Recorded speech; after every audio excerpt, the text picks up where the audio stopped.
Oi, pessoal, sejam bem-vindos a esse conteúdo. Eu fui convidada para dar uma palestra sobre suicídio para escolas e eu quero apresentar essa palestra para vocês hoje. Quero agradecer a oportunidade. Então, vamos falar sobre esse assunto. Nós estamos agora ainda no Setembro Amarelo, né, que é o mês de conscientização a respeito do assunto. E é muito controverso, porque algumas pessoas têm muito medo de tocar no assunto. Outras dizem que não, que nós devemos conversar a respeito, e eu sou dessas que defendo que nós devemos sim conversar sobre esse assunto, porque de repente pode ser apenas um processo de dificuldade que um adolescente está passando, que a pessoa está passando, e às vezes numa conversa ela se identifica, ela acha um ponto de escape e pode, de repente, voltar atrás dessa ideação suicida, né? Uma das frases que a gente mais escuta quando a gente fala em suicídio é que o suicida ele não quer morrer, ele só quer matar um sofrimento que está ali dentro dele, ele não sabe como.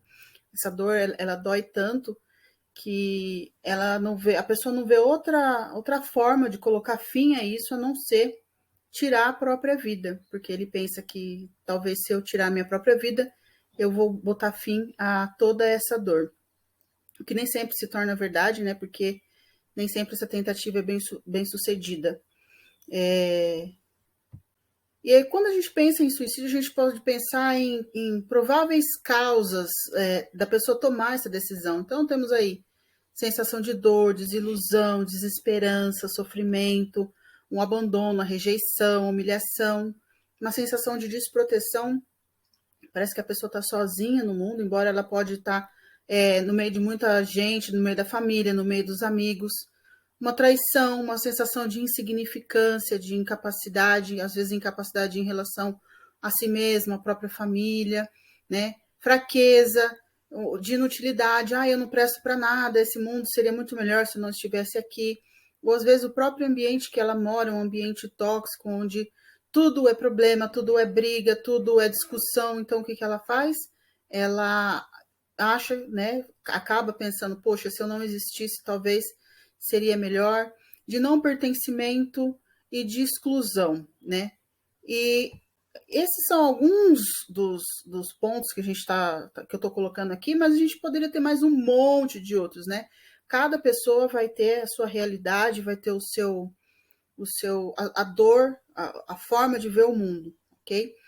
E quando eu fui convidada para fazer essa palestra, eu, além de ser uma terapeuta e de olhar para as pessoas dessa forma terapêutica, eu fui fazer alguns estudos e a gente poderia falar sobre muitos assuntos relacionados a isso, né? Como aí, estatísticas sobre suicídio, técnicas de prevenção, os profissionais que podem ajudar, né, como um um psiquiatra, uma psicóloga, um psicanalista, uma forma de abordar a pessoa que está com essa ideação suicida, porque é muito comum quando a pessoa ela entra nesse processo, ela já está um pouco avançada. A primeira coisa que ela desenvolve é a depressão, ou então ela tem várias crises de pânico, outros tipos de crise que vai indo, a pessoa vai ficando cansada e ela chega à conclusão, de repente, que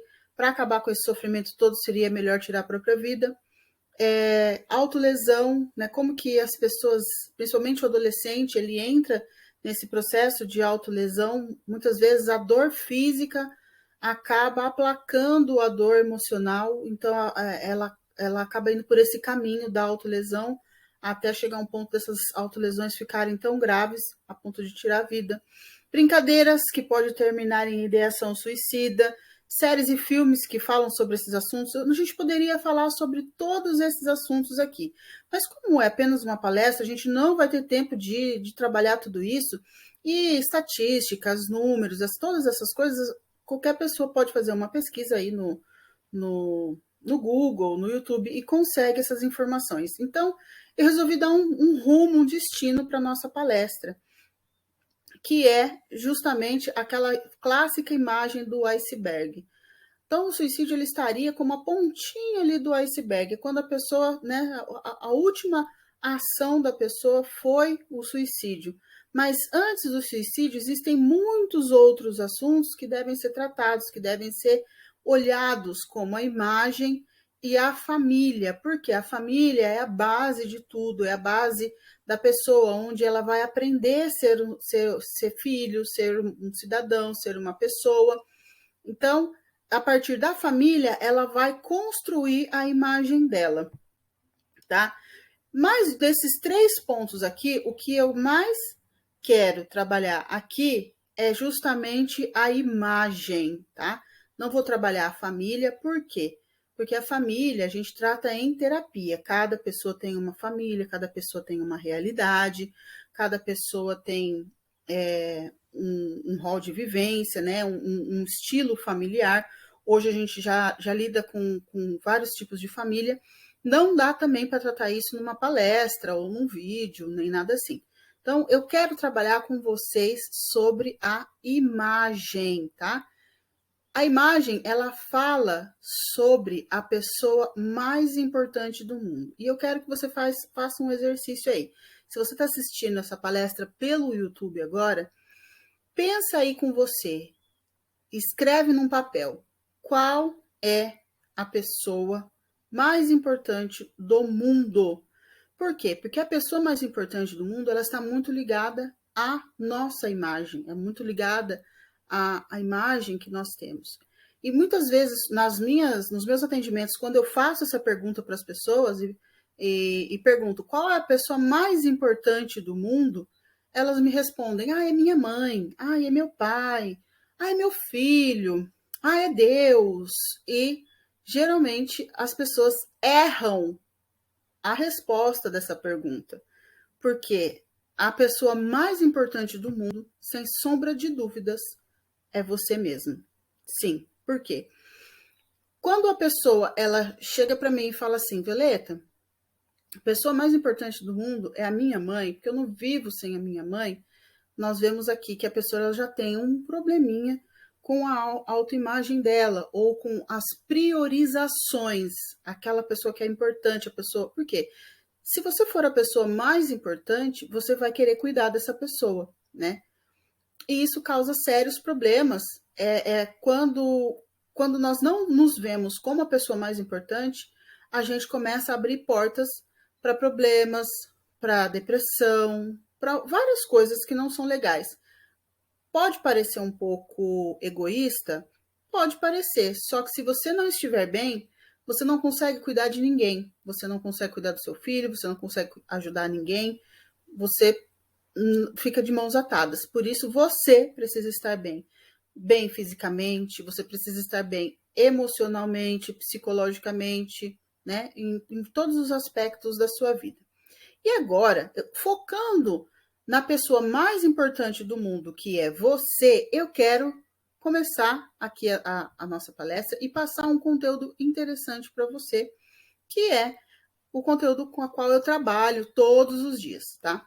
Se nós olharmos para esses elementos aí, ó, esses produtos, nós temos um carro, uma geladeira, temos uma máquina de costura e eu quero te fazer uma pergunta. O que todos esses itens têm em comum? Provavelmente você deve estar pensando assim, nada, né? Porque a geladeira é para guardar comida, a máquina de costura eu posso fazer roupa, fazer alguma coisa, o carro é para me locomover. E se eu disser para você que sim, todos esses itens têm alguma coisa em comum? Mas, Violeta, o que tem a ver uma palestra com isso? Ó, todos esses itens ele tem um negócio importante que se chama manual de instrução, né? No manual de instrução, ele diz como que aquele item funciona, quais são as condições, qual é a funcionalidade dos botões, das luzes que aparecem.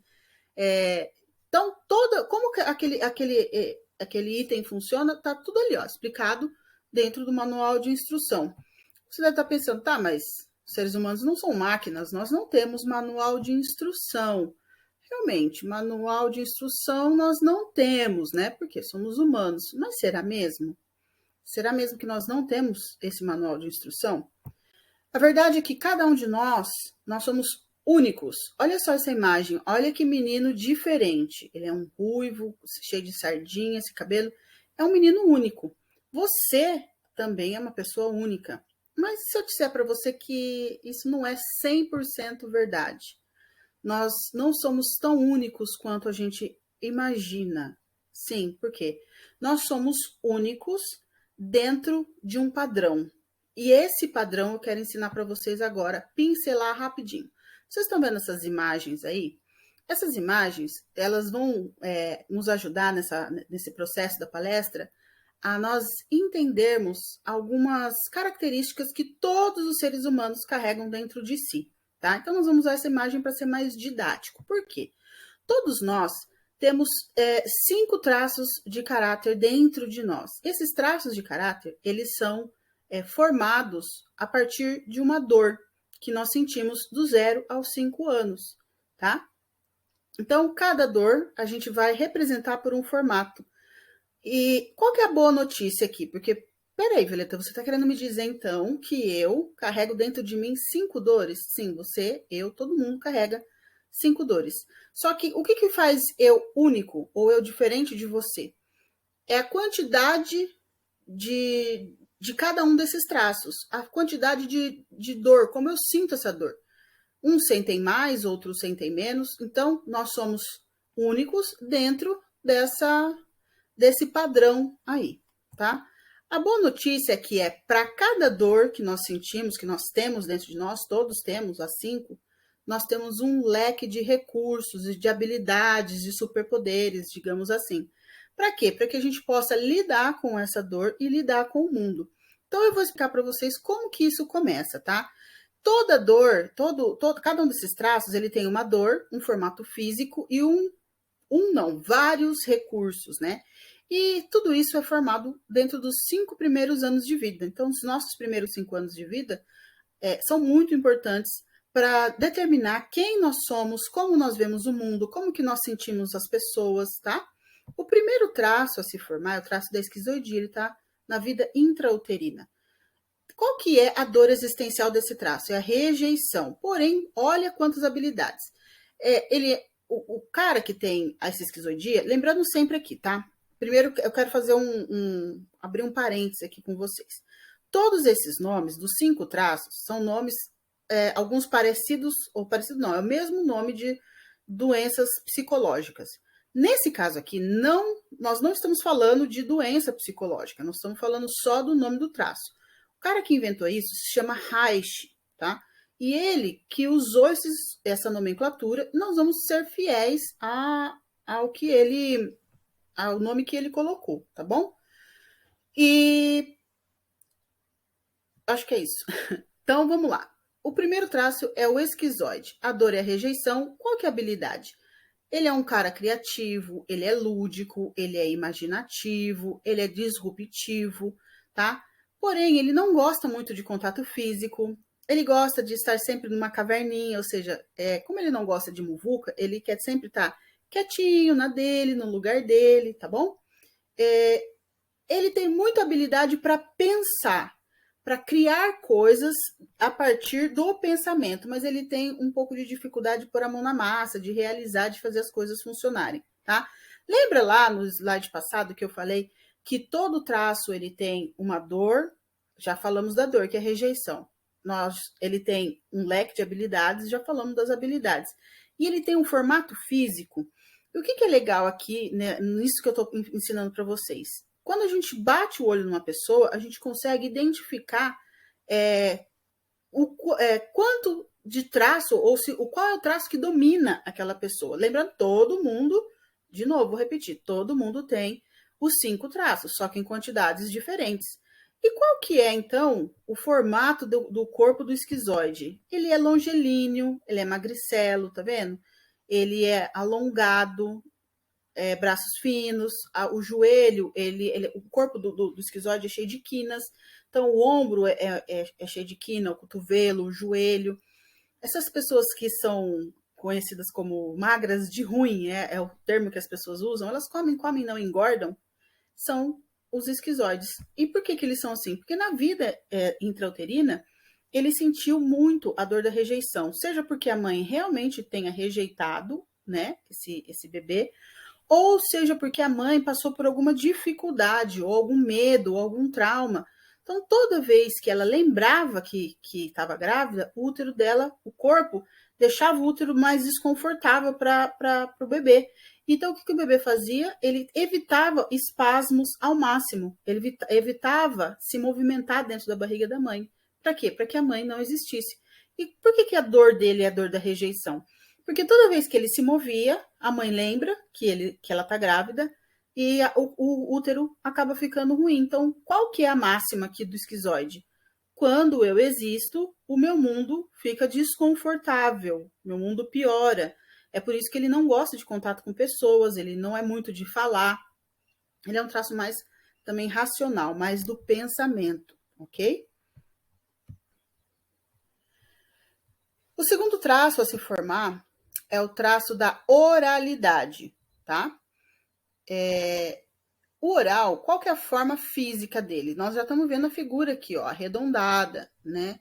Então, são pessoas mais fofinhas, mais macias, mais curvilíneas. Ela tem muito mais facilidade em ganhar peso. Qual que é a dor existencial desse traço? É o abandono. Por quê? A mãe e a criança não conseguem criar uma comunicação efetiva, né?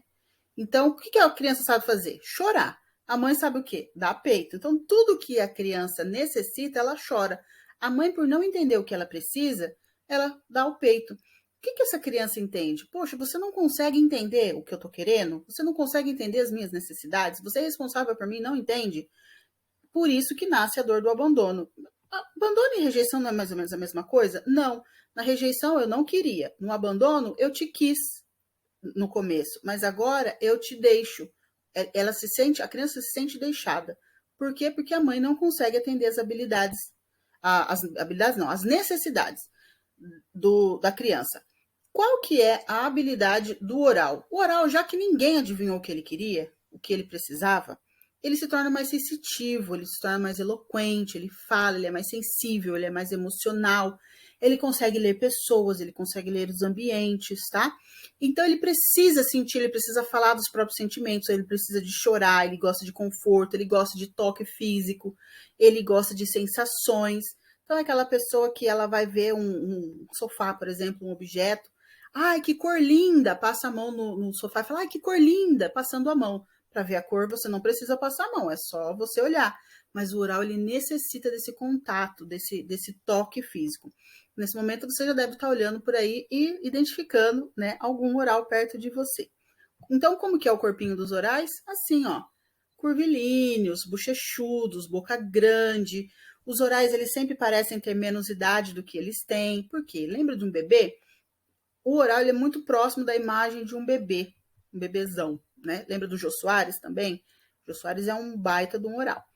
Terceiro traço a se formar é o da psicopatia, ou o traço psicopata. Ele começa a ser formado ali quando a criança está dando os primeiros passinhos, e a criança é usada pelos pais como um troféu. O pai e a mãe, ai, que lindo, meu filho, olha aqui, ele faz uma gracinha, ele canta uma musiquinha, manda um beijinho pra tia, manda um beijinho pra avó, né? Então, o que a criança interpreta de toda essa situação? Poxa, eu só tenho valor, meus pais só me olham quando eu entrego alguma coisa para eles, eu faço uma gracinha, ou eu obedeço uma ordem. Qual que é a dor existencial, então, desse traço? Manipulação. Qual que é o formato físico? Triângulos invertidos, pessoas que têm a testa muito maior, com o queixo bem afunilado, ombro muito mais largo do que o quadril. A pessoa parece que ela anda se projetando para frente, tá? Avançando. A parte superior do psicopata sempre é mais desenvolvida do que a parte inferior do corpo, tá?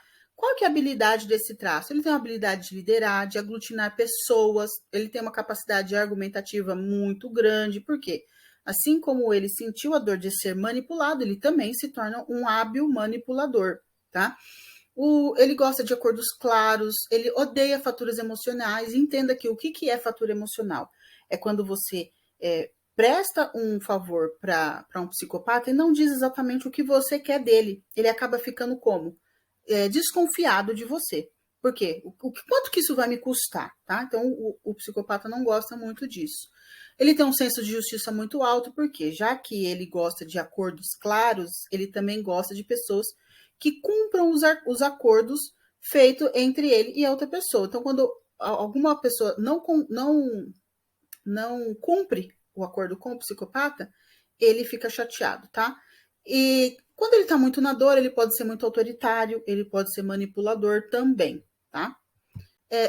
Olha o formato físico aqui, tá vendo? Ó, o ombro bem mais largo do que a cintura. Olha esse moço aqui com as crianças. Ele tem um tronco muito maior do que as pernas. Na academia, o pessoal chama isso aqui de perna de grilo. Então, são pessoas que elas têm uma habilidade de desenvolver o tronco muito maior do que a parte de baixo. E você fala, porque ele não treina a perna? Não, não é porque ele não treina a perna. É porque ele tem um traço de psicopatia muito alto, tá? Quarto traço a se formar é o masoquista. Como você está vendo a figura aí, ele é forma de um retângulo ou de um quadrado. Ele é um corpo mais denso, tá? Qual que é a dor existencial desse traço? Humilhação. Por que é essa a dor do traço? Esse traço ele nasce quando a criança entra no desfraude. Ela precisa, ela tá ali querendo sair das fraldas e ela fica 2, 3 dias sem fazer cocô na calça, mas um belo dia ela tá lá brincando com os primos, com os amiguinhos e acaba fazendo cocô na calça. Por que a criança faz isso? Os adultos, eles tendem a imaginar que a criança faz isso porque ela tá focada na brincadeira, ela não quer parar a brincadeira para ir pro banheiro. Mas não é bem assim que funciona. Na verdade, a criança não tem o controle dos esfíncteres, tá? Ele não sabe que hora que isso vai funcionar, que hora que não vai funcionar. Tem hora que ele sente o esfíncter, ele consegue segurar, tem hora que ele não sente. Por quê? Porque ele está formando a sensibilidade ali naquela área ainda, tá? Então, a mãe às vezes briga com a criança, olha o que você fez, por que você faz isso, não sei o quê. Então, a criança sente toda aquela tensão do ambiente e ela acaba fazendo o quê? Bom, já que eu não sei que hora que vai sair isso de mim, eu aperto o bumbum e para segurar, para não sair, vamos dizer assim, não sair merda de mim. E nesse padrão de apertar o bumbum, ele acaba apertando também o corpo. Vai apertando o ombro, aperta os braços, aperta a perna, a mandíbula. Pessoas que têm bruxismo, por exemplo, provavelmente têm um traço muito alto de masoquista, tá? Porque tá apertando sempre o corpo. Com isso, o corpo acaba fazendo uma musculação forçada. Então, por isso que é um corpo denso, é um corpo quadrado. Já viram aquelas pessoas que você olha e você não consegue identificar se ela é gorda ou se ela é forte? São pessoas que têm traço de masoquista muito alto, tá? Mas, Violeta, você tá falando coisa ruim. Cadê a habilidade desse traço? Esse traço, por ele evitar que cause merdas, que ele faça merdas, ele se torna uma pessoa muito processual, uma pessoa mais segura, uma pessoa mais planejadora. Então, é aquela pessoa que ela gosta de segurança, ela vai olhar para o ambiente, ela vai examinar o que ela pode fazer para que o ambiente se torne mais seguro. Os masoquistas, em geral, em relacionamentos, eles tendem a ser pessoas mais leais, vamos dizer assim. Isso quando ele está no recurso. Quando ele está na dor, ele também pode ser uma pessoa pessimista, tá bom? É aquela pessoa que ela fica verificando várias coisas. Você fechou a porta, você apagou a lâmpada, você sabe aquela pessoa que fica, parece que ela é cri-cri, na verdade, ela está antevendo problemas o tempo todo e isso, ela acaba ficando essa pessoa chata, essa pessoa metódica, tá bom? São pessoas que têm dificuldade com o improviso também. Ok? Como que é o corpo dessa pessoa? Vamos dar uma olhada aqui, ó, tá vendo? São pessoas mais quadradinhas. Olha esse moço de óculos, como que o rosto dele é quadrado, tá? Essa moça aqui também, embora ela tenha um pouquinho de cintura, a cintura não é tão marcada. Esse mocinho aqui do canto com a cerveja, ele é redondinho e fortinho ao mesmo tempo. Ele consegue ser isso, tá? Por quê? Porque ele tem bastante oralidade e bastante do traço masoquista. O último traço a se formar é o traço rígido, ou da rigidez. Ele se torna ali perto dos 5 anos de idade, é quando a criança começa a descobrir a sexualidade. E a criança também vê o mundo em pares. Meu pai tem minha mãe, meu tio tem minha tia, todo mundo tem um par, menos eu. E aí o que a criança faz? Ela busca para si um par ideal, um par seguro. E qual é o par ideal e seguro na cabeça da criança? Ente progenitor oposto. Os meninos se ligam à mãe, as meninas se ligam ao pai. Mesmo que a mãe ou o pai não exista, ou seja, minha mãe morreu, Violeta, nada a ver com o que você está falando. Meu pai morreu, meu pai é separado, eu não conheço meu pai. né? Ainda assim, nós vamos criar uma ideia do que é pai, criar uma ideia do que é mãe, baseado nas vivências que nós temos, que a mãe fala, que a avó fala, ou que a gente vê na televisão, ou que a gente vê dos amigos, dos primos. A gente vai criar essa ideia de pai e de mãe e vai se ligar a essa ideia. Por que que a dor do traço é a dor da traição? Porque numa família padrão ideal, como que funciona isso? O pai e a mãe, eles são um casal. E a criança surge como um terceiro elemento. Mas vamos dar o exemplo da menina.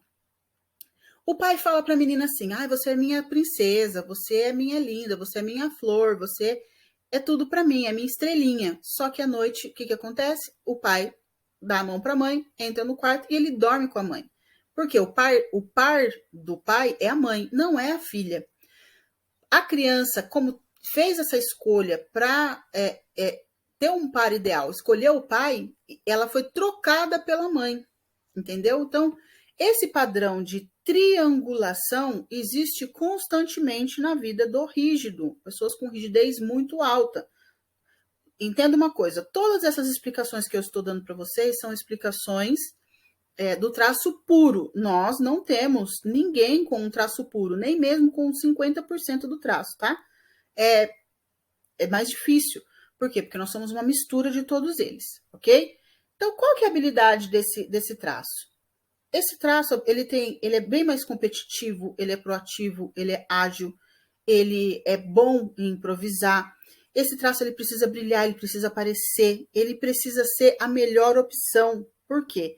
Se ele for o mais bonito, mais esperto, mais legal, mais rápido, mais ágil, ele não vai ser trocado. Não sendo trocado, não vai sentir a dor da traição. Você está vendo aqui? Lembrando sempre que as habilidades, elas servem para fugir da dor do traço, tá? Para lidar com a dor do traço. O rígido e o esquizoide, eles são traços executores. O rígido, ele executa as coisas com rapidez, improvisando, enquanto o masoquista, ele executa, mas ele precisa ter um script, ele precisa ter um caminho, ele precisa saber exatamente o que ele está fazendo. Senão, ele não faz, tá? Como que é o corpo dos rígidos? Já que eu quero chamar a atenção do meu pai ou da minha mãe, que é do sexo oposto, como que o meu corpo se molda? Em formato de ampulheta. Por quê? Eu preciso ser muito mais próximo do belo. Os 3/3 do rosto são bem distribuídos, a cintura ela é marcada. O corpo, ele é mais, vamos dizer assim, torneado.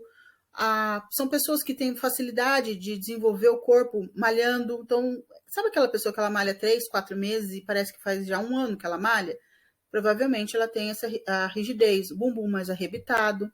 Como que é o corpo aqui, ó? Tá vendo? Ó, essa moça, como o bumbum dela é bem arrebitado. Os rígidos são o que nós chamamos mais próximos do belo. Os olhos são bem sedutores, boca bem marcada, tá?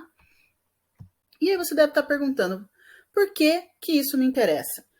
Nós não estamos falando sobre uma palestra de prevenção a suicídio? E isso interessa no quê? Para a prevenção do suicídio.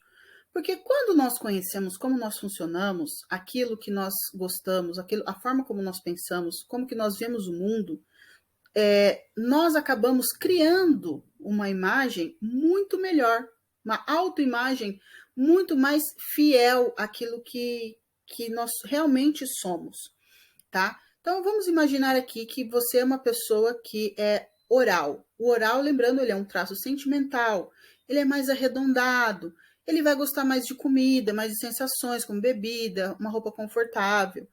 Aí eu te pergunto, imagina uma pessoa oral, redondinha, que ela gosta de falar, ela gosta de estar com as pessoas, ela gosta de tudo isso, vivendo num ambiente onde o tempo todo ela é cortada. Você não pode existir, você não pode ser vista, cala a boca, fica quieta, você não pode comer. Essa pessoa, ela entra num processo de vivência da própria dor do traço tão grande que a vida dela começa a perder os sentidos, tá? Ou então é uma pessoa que ela é falante, ela é eloquente, como é o oral, ou que gosta de comer, e ela quer viver totalmente contra aquilo que ela é. Ela é muito emocional, muito sentimental, mas ela acha bonito ser racional, porque o ambiente que ela vive, as pessoas de repente falam para ela: ai, olha lá o seu primo, olha a sua prima, como ele é educado, como ele é estudioso, como ele é nerd, como ele é CDF, são os termos, né, quando eu ia para a escola, não sei como que estão agora. Então, essa pessoa que é totalmente sentimento, ela começa a querer se moldar como um esquizoide, por exemplo, tá? Isso não faz sentido. Isso vai desencadeando um quadro de estresse, um quadro de ansiedade. O contrário também pode acontecer. Vamos dizer aqui um rapaz ou uma moça que é extremamente esquizoide, que tem esse traço muito alto. É uma pessoa que ela precisa ficar quieta num canto, ela vai gostar muito mais de ler, ela não vai gostar de atividades ligadas ao corpo. E de repente, se esse esquizoide, ele vive em uma família de rígidos e orais, por exemplo, predominantemente rígidos e orais, ou ela vai para a escola e todo mundo fala assim: ai, você não gosta de fazer educação física porque você é isso, porque você é aquilo. Você está vendo aqui que já abre uma porta para um bullying com essa pessoa. Então, às vezes, ela até pensa assim: poxa, será que eu sou tão ruim assim? Eu já atendi um rapaz que ele era muito esquizoide e ele achava que ele era ruim, que ele era mau, porque ele não tolerava essas brincadeiras da galera que estava em volta dele, que era muitos orais. Eles se beijavam, se abraçavam, gritavam em rodinha, e ele achava aquilo um horror, ele achava aquilo cúmulo. Na cabeça dele, o padrão deveria ser aquele, porque todo mundo dizia que era bonito ser daquela forma. Mas ele não se sentia confortável. Então as pessoas queriam chegar, abraçar, apertar ele. Ele se sentia desconfortável, então ele achava que ele não gostava das pessoas. E isso causava uma confusão muito grande na cabeça dele. Outra coisa, eu já atendi também esse caso. Uma menina que ela tinha muito do traço esquizoide, cadê minha mão? Muito do traço esquizoide e muito do traço oral. São dois traços totalmente opostos. Um fala demais, o outro fala de menos. E aí ela fala: Violeta, eu sou louca. Não, você não é louca. Você só tem esses dois traços em demasia. Você precisa aprender a lidar com eles. Você está entendendo aqui que quando eu me conheço, eu sei como eu funciono, eu começo, primeiro, a me amar e me aceitar muito mais. Eu começo a entender o porquê eu faço as coisas do jeito que eu faço. E também eu consigo olhar para as pessoas, porque o legal dessa questão, disso que eu estou ensinando para vocês, é que é visível. A partir do formato do corpo das pessoas, eu consigo entender como elas funcionam. Se elas são mais sentimentais, se elas são mais de caverna, se elas são mais mandonas, se elas são mais metódicas, se elas são mais ágeis, mais competitivas. Então, muitas das vezes, o que acontece? Eu, como uma oral, por exemplo, eu vou ter uma tendência a sentir o mundo, a ver o mundo, a interpretar o mundo e as pessoas a partir da minha dor. Qual que é a maior dor? Qual que é a maior quantidade de dor que eu sinto? Do abandono. Então, quando eu tenho uma briga com alguém, eu tenho uma discussão, às vezes essa discussão é uma discussão, por exemplo, num trabalho de escola. Qual é a tendência, eu sendo oral, de eu me sentir dentro dessa discussão? Me sentir abandonada pelas amigas. Então, muitas vezes, a gente acaba arrumando encrenca, arrumando confusão, perdendo amizade, ou ficando magoada por coisas que nós sentimos e não por coisas que acontecem realmente. Essas coisas não estão acontecendo de verdade. É a forma como eu estou interpretando. Vocês já ouviram alguém falando assim: quando alguém fala mal de você, ela está falando dela, não está falando de você. E isso é verdade. Por quê? Porque, vou dar o meu exemplo, eu tenho 36, eu acho, por cento de oralidade. Eu tenho muito mais chance de sentir a dor do abandono do que sentir a dor da rejeição, por exemplo, tá? Que eu só tenho 10% de esquizoidia. Então, eu vou interpretar as pessoas a partir da minha dor. Então, quando eu entro numa crise ou eu entro num impasse, num embate, eu coloco aqui para mim: Violeta, o seu maior traço é a oralidade. Você está se sentindo abandonada ou a pessoa te abandonou de verdade? Ou você só está se sentindo assim por causa do seu traço? Outra coisa, eu consigo educar as pessoas que estão perto de mim. Poxa, se eu sei que eu preciso falar, que eu preciso me expandir, eu preciso ser expansiva, o que eu vou fazer? Eu vou me aliar com pessoas que são tão orais quanto eu, para eu viver, para eu extravasar essa minha oralidade. E se eu tiver uma amiga que é esquizoide, que é magrinha, que gosta de caverna, que fica quieta, que não quer dar opinião, ou então que uma amiga que seja muito psicopata, como que é a dinâmica da oral com a psicopata? Eu sou oral, eu quero falar, eu quero contar da minha vida, dos meus problemas. O psicopata, uma amiga psicopata, por exemplo, para mim, o que ela faria? Ai, Violeta, isso é muito fácil de resolver. Você tem que fazer isso, isso e isso. Só que eu, como oral, eu não gosto disso. Porque eu só quero falar, porque eu preciso falar para colocar para fora. Tanto faz se eu vou achar solução ou não. O importante para mim é falar. A amiga psicopata fala assim: mas eu já falei para você, por que você não faz isso, isso, isso, isso? Eu, como oral, às vezes eu olho para essa amiga e falo assim: nossa, como ela é grossa, como ela não respeita os meus sentimentos. E já começo a criar um atrito aqui. Eu com a minha amiga. Mas se eu olho para ela, eu sei que ela é psicopata? Ou então eu já chego para ela e já falo assim: olha, eu vou te contar uma coisa, mas você pode só ouvir? Eu começo a educar as pessoas a respeito de mim mesmo, do meu traço. Isso diminui demais o estresse, diminui demais a ansiedade, né? A probabilidade de eu entrar em problemas começa a diminuir e fica muito mais fácil eu aceitar as pessoas como elas são e principalmente aceitar como eu sou. O dia que você aceita você como você é de verdade, você começa a se amar mais. Você começa a se valorizar mais. Eu costumo ouvir muitas vezes as pessoas perguntando: Violeta, queria saber qual é a melhor combinação de traços. A melhor combinação de traços é a sua. Por quê? Porque você foi moldado assim, do 0 aos 5 anos. E quando você coloca todos os seus traços no recurso, você é um furacão. Você está vendo aqui que quando você começa a buscar viver os seus traços no recurso deles, você se torna uma pessoa insubstituível, uma pessoa única, uma pessoa exclusiva, uma pessoa interessante. Por quê? Porque você consegue colocar os seus recursos no jogo, na mesa. E quando você faz isso, você se sente valorizada. Com isso, você também tem muito mais facilidade de dizer não. Você tem muito mais facilidade de colocar limites nas pessoas, em pessoas que são mais agressivas ou que são meio sem noção. Você tem muito mais chance de compreender o bullying. Não estou dizendo que você tem que aceitar, mas você compreender o porquê que as pessoas fazem isso dessa forma, né? Que existem pessoas que estão com o traço tão na dor.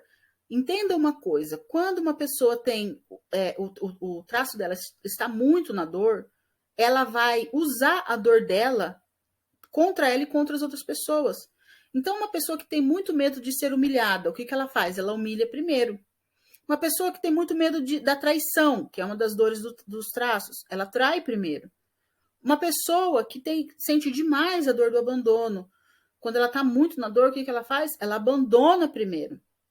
Ela rejeita primeiro. Então, ela usa a dor do traço, às vezes, de uma forma tão alta, mas ela faz isso para se proteger, porque nem ela entende o que ela está sentindo, nem ela sabe o que ela está sentindo. Por isso que esse conteúdo ele é muito importante na trajetória, pelo menos no início da trajetória, de conscientização da autoimagem, do alto valor, da autoaceitação, entendeu? Então, nós temos aqui, nós podemos usar todo esse conceito que vocês aprenderam agora nos seus relacionamentos. Por quê? Porque se você vai escolher um namorado, vai escolher um marido, você vai escolher a partir do quê? Daquilo que você consegue tolerar. Então, imagine que você é uma pessoa extremamente oral. E aí você vai querer se relacionar com um cara extremamente esquizoide, das duas, uma. Ou você cai fora, antes disso ficar sério, porque você não consegue, você precisa ter toque físico, você precisa de abraço, de carinho, de assistir Netflix embaixo do cobertor, aquele cara não vai entregar tudo isso para você. Então, ou você cai fora, ou você aprende a amar essa pessoa da forma como ela é. E não entrar em crise. Por quê? Porque ele não me ama, porque ele não quer me beijar, me abraçar, não quer dormir de conchinha. O sujeito é esquizoide, ele não quer toque de jeito nenhum. Entenderam? Olha como a vida começa a ficar muito mais fácil.